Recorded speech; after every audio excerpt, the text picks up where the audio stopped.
In 2022, America was adding 375,000 jobs a month.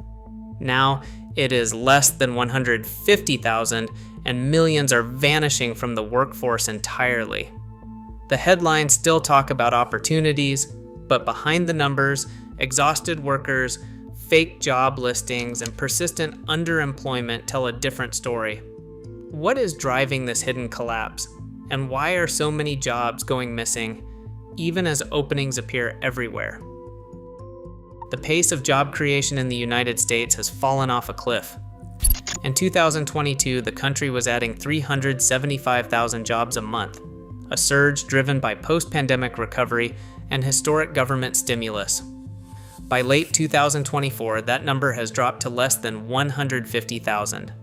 The Bureau of Labor Statistics reports that October 2024 saw just 12,000 new jobs added nationwide, the weakest monthly gain since the height of the pandemic. This is not a blip, it is a sustained collapse, with monthly hiring now running more than 60% below the rate seen just 2 years earlier. Wall Street analysts, corporate leaders, and even the Federal Reserve have stopped calling it temporary or a pause.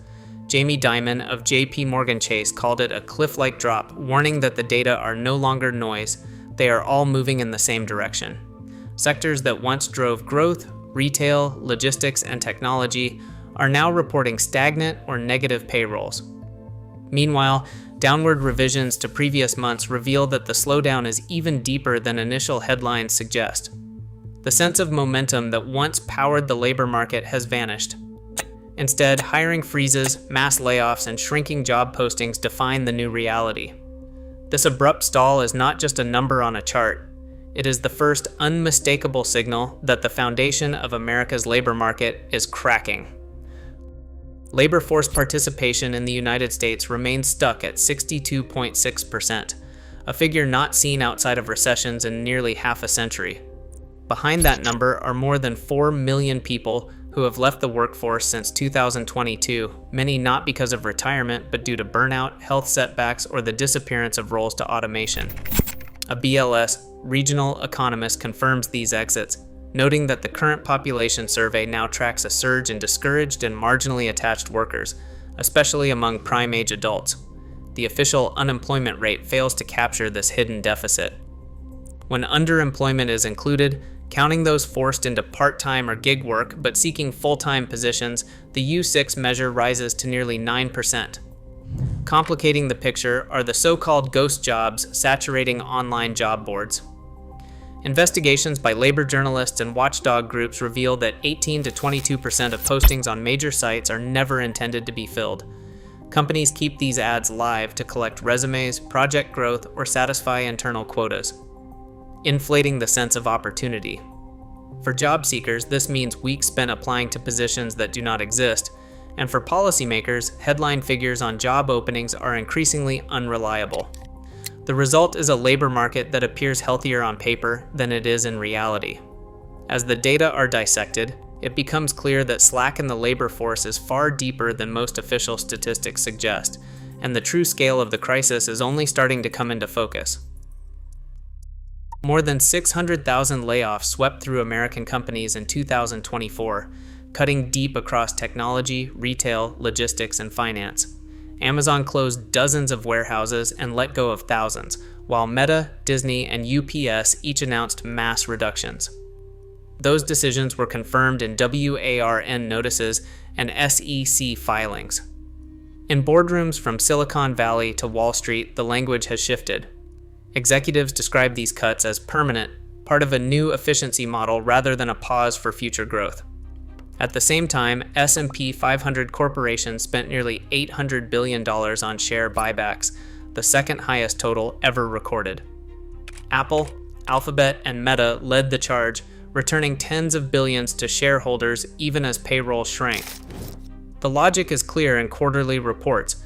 With profits up and labor costs under pressure, firms are prioritizing financial engineering over rehiring. For workers like James, a logistics supervisor, or Lisa, a mid-level tech analyst, the impact is immediate and personal. Careers ended by an email, severance measured in weeks, and a job search in a market that no longer wants their skills. Union representatives now speak of a permanent realignment where the rewards of record profits bypass the workforce entirely. Artificial intelligence is no longer a distant threat. It is now a key engine behind permanent job losses. In 2024, U.S. corporations increased their adoption of AI-driven productivity tools by 37%, according to PwC. This wave is not just about robots on assembly lines. Chatbots now handle customer service once managed by entire call centers. Logistics companies deploy automated sorters and warehouse robots that can run around the clock, eliminating the need for multiple shifts of human workers. Goldman Sachs analysts, including Jan Hatzius, warned that by 2026, 1 in 4 administrative jobs in the United States could be eliminated through automation. MIT economist David Otter describes this as a systemic displacement, not a temporary adjustment. The focus is no longer on supplementing workers, but on replacing entire categories of roles. Companies redirect capital from hiring to technology investment, locking in these changes for good. As automation moves deeper into mid-tier and support positions, the prospect of returning to pre-automation employment levels grows more remote. The result is a labor market where technological progress directly translates to fewer jobs, not more. Interest rates now stand at 5.25 to 5.5%, the highest level Americans have seen in more than 2 decades. For businesses, this has become a wall. Lending for new projects and day-to-day operations is down 18% compared to last year, according to Federal Reserve H8 data. Even large companies flush with cash are holding back on expansion. Small businesses already squeezed by rising costs find credit lines frozen or too expensive to justify. Construction sites across the country sit idle as mortgage rates remain above 7%, stalling both commercial and residential building. The cost of borrowing has rippled outward, putting hiring plans on ice and turning what might have been temporary caution into a persistent freeze. Federal Reserve meeting transcripts from late 2024 show policymakers openly debating the risk that high rates would choke off job growth, but the decision was to keep them elevated to fight inflation.